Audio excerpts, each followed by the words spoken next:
La economía china ha entrado en deflación. Esto es todo lo contrario a la inflación. Ahora los precios están bajando y el dinero vale más. Aunque puede sonar bien, en realidad puede ser un problema para la economía. Cuando los precios bajan, las empresas ganan menos dinero y pueden tener dificultades para pagar a sus empleados y mantenerse a flote. China es conocida por ser una economía milagrosa. En solo 45 años pasó de ser una sociedad mayoritariamente agrícola a una potencia económica mundial. Pero ahora la economía de China se está desacelerando. Está creciendo a un ritmo más lento que antes y esto puede tener un gran impacto en el resto de la economía mundial. Incluso el presidente Joe Biden dijo que la economía de China es una bomba de relojería.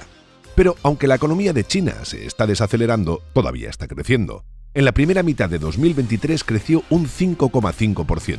Eso es mucho comparado con otros países importantes como Estados Unidos, cuyo Producto Interior Bruto creció solo un 2,2% en la primera mitad de 2023. Entonces, ¿por qué es malo que la economía de China se esté desacelerando? Bueno, es porque en comparación con años anteriores el crecimiento ha disminuido mucho. Antes la economía china crecía regularmente entre un 10 y un 12%. Incluso en el segundo trimestre de 2007 creció un 15%. Así que, en comparación con eso, el crecimiento actual se siente mucho más lento. Pero, ¿por qué debería importarnos lo que pasa en China? Bueno, porque China es la segunda economía más grande del mundo, justo detrás de Estados Unidos. Y como es el epicentro de la fabricación, cuando su economía se desacelera, esos efectos también se sienten en otros países. Por ejemplo, recientemente el mercado de valores bajó en Estados Unidos debido a informes sobre China. Un crecimiento más lento de lo habitual hizo que muchos inversores fuesen pesimistas sobre lo que significa. Algunos vendieron sus acciones y, como aprendimos en 2020, lo que sucede en China no se queda en China. Así que hoy vamos a mostrarte exactamente por qué todo el mundo está hablando de China, qué está pasando con su economía y cómo nos afectará. Primero hablemos sobre lo que significa la deflación. Como dijimos antes, la deflación es cuando los precios bajan y el dinero vale más. Esto puede sonar bien porque puedes comprar más cosas con el mismo dinero, pero en realidad puede ser un problema para la economía. Si muchas empresas tienen problemas financieros al mismo tiempo, puede haber una recesión económica. Ahora bien, ¿por qué está pasando esto en China? Bueno, hay varias razones posibles. Una de ellas podría ser que hay una sobreproducción de bienes. Cuando hay más oferta que demanda, los precios bajan para intentar vender más productos. Otra razón podría ser que hay menos demanda de productos chinos en el extranjero. China es el epicentro de la fabricación mundial. Muchas empresas extranjeras producen sus productos allí para luego venderlos en otros países. Pero si hay menos demanda de esos productos en el extranjero, entonces las empresas chinas producirán menos y eso afectará su economía. En cualquier caso, lo importante es entender que lo que pasa en China no se queda en China. Como es una economía tan grande e importante, lo que le pase afectará al resto del mundo. Por ejemplo, si hay menos demanda de productos chinos en el extranjero, eso puede afectar a las empresas extranjeras que producen allí. Si producen menos, pueden tener dificultades financieras, y eso puede afectar a sus empleados y a las economías de sus países. Otro ejemplo es el mercado de valores. Si las empresas venden menos, cae su valoración en bolsa. Todos los países tienen el mismo problema, la deuda. Tanto Estados Unidos como China tienen mucha deuda. Estados Unidos debe 32 billones de dólares. La única vez que no estuvo endeudado fue en 1835, y eso duró solo 2 años, hasta 1837. Desde entonces, durante los últimos 186 años, Estados Unidos se ha endeudado cada vez más. De hecho, 25 de los 32 billones de dólares que debe se tomaron prestados durante los últimos 20 años. Esto se debe a varias razones, como fueron los recortes de impuestos. Cuando el gobierno reduce los impuestos, recibe menos dinero. Si quiere seguir gastando lo mismo, tiene que pedir prestado más dinero para cubrir la diferencia. Otra razón es la recesión. Cuando la economía va mal, hay menos actividad y el gobierno recibe menos dinero en impuestos. Al mismo tiempo, puede aumentar el gasto en programas para ayudar a las personas y empresas afectadas por la recesión. Esto también puede aumentar la deuda. Durante la pandemia, el gobierno tomó medidas de estímulo y dio dinero a sus ciudadanos para que lo gastasen y la economía no se congelase por el confinamiento. Y luego, además, tanto los políticos demócratas como los republicanos han aumentado el gasto en diferentes áreas. Si este aumento del gasto no se financia con más ingresos fiscales, también puede aumentar la deuda. China tiene el mismo problema. Aunque es difícil encontrar datos exactos sobre cuánto debe, los economistas calculan que su deuda es alrededor del 282% de su Producto Interior Bruto. Esto significa que deben el 282% de lo que gana el país en un solo año. Es más que el 256% promedio que tienen los países de todo el mundo y un 257% que tiene Estados Unidos. Así que todos tienen un problema de dinero. Pero aquí es donde las cosas se dividen. En Estados Unidos el precio de todo ha aumentado: comida, automóviles, gasolina y alquiler. En estos últimos 2 años la inflación fue mucho más alta que el 2% que la Reserva Federal considera que es buena para la economía del país. China, por otro lado, tiene el problema opuesto: la deflación. Todos esperaban que los consumidores volvieran a gastar y que las fábricas comenzaran a fabricar productos nuevamente. Se esperaba que China volviera a ser el motor mundial del crecimiento. Pero eso no fue lo que sucedió. La desaceleración de China afecta a los precios al consumidor. Bajó un 0,3%. Entonces, ¿no es la deflación algo bueno? ¿No queremos que los precios bajen? Sí y no. Los precios al consumidor no bajan de la manera que intuitivamente pensamos que deberían. O sea, no están bajando porque las empresas han comenzado a preocuparse por la clase media y baja, sino que están bajando porque hay menos demanda, y eso es malo para el crecimiento económico. Las empresas se ralentizan y fabrican menos cosas, y esto lleva al país a ganar menos dinero. Esto puede conducir a una variedad de resultados, ninguno de los cuales es bueno. Uno de los sectores que más preocupan en China es el mercado inmobiliario. Al contrario que en la mayoría de países del mundo, el precio de las casas no para de caer. Resulta que este mercado es muy importante para China, representa casi el 25% de sus ingresos. Durante décadas se suponía que invertir en una casa en China era la forma más segura y garantizada de construir tu riqueza. El creciente mercado inmobiliario de China ha significado que poseer una propiedad es una forma infalible de aumentar tu riqueza personal. El problema fue la represión del sector inmobiliario sobre la cantidad de deuda que había ocurrido de manera muy intensa y mucho más rápido de lo que la economía realmente podría alcanzar. Esto significa que los desarrolladores inmobiliarios en China, como Evergrande, tomaron prestado mucho dinero para financiar sus proyectos, pero la economía no creció lo suficientemente rápido como para equiparar los ingresos de la empresa con el constante aumento de la deuda. Como resultado, Evergrande sufrió algunas de las mayores pérdidas. Su fundador, Wei Kaiyan, fue una vez la segunda persona más rica de Asia, pero en 2021 su riqueza se hundió en 17.200 millones de dólares. De hecho, Evergrande perdió tanto dinero que fue más de lo que Microsoft o Google hicieron en todo 2022. Y todo esto es posible en parte gracias a algo llamado sistema de precélula, donde un desarrollador de bienes raíces puede iniciar una preventa y recolectar depósitos de gente que quiere comprar las viviendas antes de comenzar a construir cualquier unidad. Con ese dinero pueden comenzar a construir algo, pero antes de que completen el proyecto pueden comenzar la siguiente preventa de otras nuevas viviendas, recolectar esos depósitos y así sucesivamente. Antes de que te des cuenta, el objetivo es no completar ningún proyecto específico, sino recolectar la mayor cantidad de estos depósitos lo más rápido posible. Gracias a esto pudieron ganar mucho dinero, 73.000 millones de dólares estadounidenses en ingresos anuales en 2020. Según su sitio web, actualmente posee más de 1.300 proyectos en 280 ciudades en China continental. Todo esto finalmente condujo a la sobreconstrucción y a una situación en la que había más oferta de viviendas que demanda.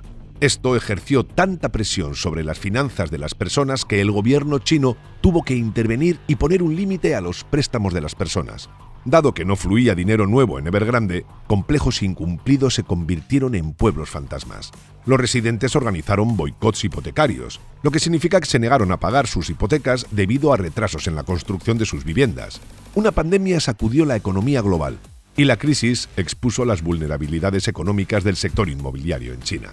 Lamentablemente, la peor parte de todo esto es que los bienes raíces de China podrían empeorar aún más, porque hay otro desarrollador de bienes raíces llamado Country Garden, que tiene 4 veces la cantidad de proyectos que se otorgan y está al borde del colapso.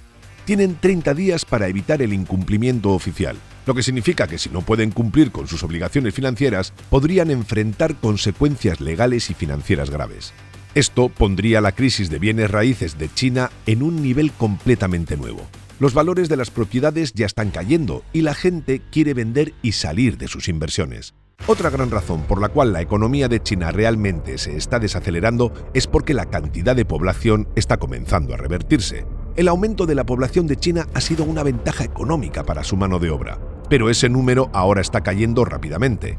Según la Universidad Renmin de China, la fuerza laboral pasará de 896 millones en 2020 a 824 millones en 2030. En cambio, la gente de más de 60 años aumentará un 8%.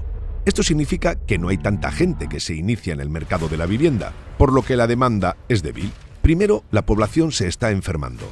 Los ingresos no están creciendo. Y en tercer lugar, la gran mayoría de jóvenes están desempleados. En Estados Unidos existe un desajuste entre la oferta de empleo y la demanda de trabajadores. Hay muchos empleos disponibles, pero no hay suficientes trabajadores dispuestos a ocuparlos. Mientras que en China hay muchos trabajadores disponibles, pero no hay suficientes empleos para todos ellos. Esto pasa por diversos factores, como el envejecimiento de la población, que está afectando la transición de su economía de la agricultura al sector servicios y consumo. Además, la intervención del gobierno también juega un papel importante en esta situación. Por muchas de esas razones hay un desajuste entre los trabajos disponibles y la cantidad de personas dispuestas a trabajar en esos trabajos, y las estadísticas muestran que el 20% de su población más joven ahora está desempleada. Alcanzó el 21,3% en junio. Eso es 1 de cada 5 jóvenes entre las edades de 16 y 24 años. De hecho, algunos economistas estiman que la tasa podría llegar al 46,5% si las estadísticas incluyeran 16 millones de jóvenes que optaron por no buscar trabajo o que vivían con sus padres. Es preocupante que algunos padres hayan optado por pagar a sus hijos para que se queden en casa como niños de tiempo completo. En algunas casas estas personas son contratadas principalmente para realizar tareas domésticas y estar disponibles cuando se les necesite, mientras sus familias esperan o rezan por tiempos mejores. Esta desaceleración en el mercado laboral no solo afecta a las personas más jóvenes. Las personas mayores deben competir con estos jóvenes desesperados por encontrar empleo que están dispuestos a aceptar un recorte salarial. Se ha vuelto tan difícil encontrar un trabajo en este momento que incluso tiene un nombre. Un fenómeno conocido como la maldición de los 35. Ahora circula en las redes sociales chinas diciendo que ser contratado más allá de los 35 años es casi imposible, porque las empresas creen que es menos probable que esos empleados trabajen horas extra. La semana pasada el presidente de Estados Unidos, Joe Biden, firmó una orden para volverse menos dependiente de la economía china.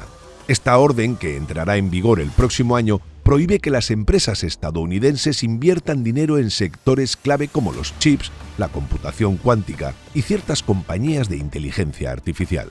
Además, se requerirá que los ciudadanos estadounidenses que hagan negocios en China informen al gobierno de Estados Unidos sobre sus inversiones directas en estos sectores. Esta medida podría tener un impacto significativo en la relación económica entre Estados Unidos y China. Por un lado, podría ayudar a reducir la dependencia de Estados Unidos en la economía china y fomentar el desarrollo de industrias clave dentro del país. Sin embargo, también podría tener consecuencias negativas para las empresas estadounidenses que hacen negocios en China y para las cadenas de suministro globales. Si la economía de China se desacelera como resultado de esta medida, podría haber problemas con el suministro de productos. Esto se debe a que muchas empresas estadounidenses fabrican sus productos en China. Si las fábricas en China no pueden producir los bienes que necesitan las empresas estadounidenses, habrá demoras para recibir esos productos, lo que podría llevar a escasez y aumento de precios. Además, si la economía china se desacelera, podría haber menos demanda de productos estadounidenses en China, lo que afectaría a las empresas que hacen negocios en este país. Esto incluye a grandes compañías como Apple, Starbucks, McDonald's, GM, Nike, Boeing y Tesla. Estas empresas tienen una presencia importante en China y dependen en gran medida del mercado chino para sus ingresos y crecimiento. Por lo tanto, cualquier cambio en la economía china podría afectarlas mucho. Por ejemplo, las acciones de estas empresas podrían volverse más volátiles, es decir, la valoración que el mercado dice de cuánto dinero valen estas empresas podría cambiar muy rápido. Otro posible inconveniente es que si el mundo pierde la confianza en la capacidad de China para hacer crecer su economía, podríamos ver una salida masiva de dinero de China hacia activos más seguros como bonos del Tesoro de Estados Unidos, acciones estadounidenses y bienes raíces en Estados Unidos. Esto podría tener un impacto en los mercados financieros globales y en la estabilidad económica. Y esto es genial para las personas que ya poseen estos activos, pero para las personas que aún no han tenido la oportunidad de comprarlos, esto se lo pondría mucho más fuera de su alcance porque subirían sus precios, lo cual es realmente malo. Pero para ser justos tenemos que mostraros que en realidad también hay beneficios en esto. Posiblemente el mayor es que más trabajos de manufactura regresarían a los Estados Unidos, lo que les haría menos dependientes de la mano de obra china y haría que la economía de los Estados Unidos fuese más fuerte. Sin embargo, esto también podría aumentar los precios, ya que los trabajadores estadounidenses son más caros y si las empresas tienen que pagar más a sus trabajadores, tienen que aumentar sus precios. Algunas personas argumentan que es un precio que vale la pena pagar si eso significa tener un futuro más seguro con más empleos.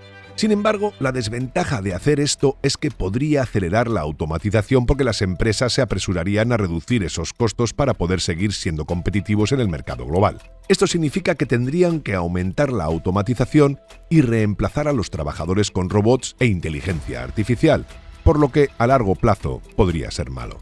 A menos que Estados Unidos encuentre otro socio para comerciar, y todas las papeletas las tiene India. Eso podría perjudicar a las personas que invierten en empresas chinas debido a la reducción de las ganancias por cambiar la producción de China a la India. Pero para el consumidor promedio eso significaría una inflación más baja porque pagaríamos menos por ellas que si la producción se traslada a Estados Unidos. La desaceleración económica de China podría ayudar a los Estados Unidos de muchas maneras, pero también podría perjudicarlo. Por cada beneficio hay un efecto secundario, ya que la economía mundial está conectada y en el mundo ideal todos actuaríamos por el mejor interés de la raza humana. Pero desafortunadamente ese no es el mundo en el que vivimos y hay competencia. Probablemente lo mejor que puede pasar es mantener el equilibrio y no ilusionarse con la caída de nadie más y en su lugar aprovechar la oportunidad para aprender todo lo que puedas sobre este rompecabezas y así estar preparado independientemente de lo que suceda.